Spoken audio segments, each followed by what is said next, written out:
განსაკუთრებით დიდი ოდენობით ნარკოტიკული საშუალებისა და ფსიქოტროპული ნივთიერების საქართველოში შემოტანას უცხო ქვეყნის მოქალაქე ცდილობდა. ბულგარეთიდან წამოღებულ ნარკოტიკს ის ავტომობილის ცეცხლმარკში მალავდა და ბათუმში პორტის გავლით შემოქონდა.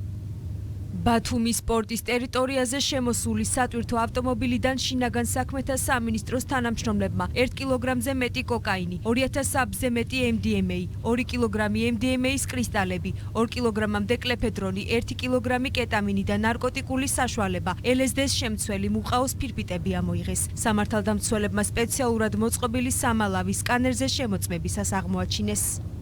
აღკვეთილია ნარკოდანაშაულის კიდევ ერთი მსხვილი ფაქტი.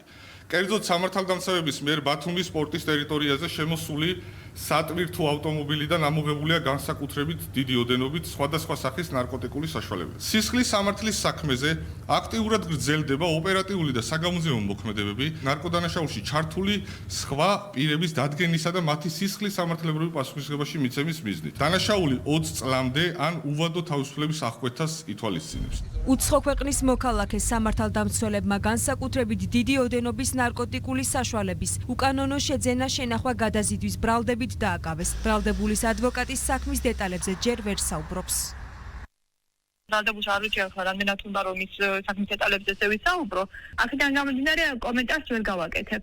ბოლო 4 თვის განმავლობაში სამართალდამცველებმა ტრანსნაციონალური ნარკოდანაშაულის რამდენიმე ფაქტი აღკვეთეს. ამოღებულია 750 კილოგრამი ჰეროინი და დაკავებულია ათეულობით ადამიანი. მათ 20 წლამდე ან უვადო თავისუფლების აღკვეთა ემუქრებათ.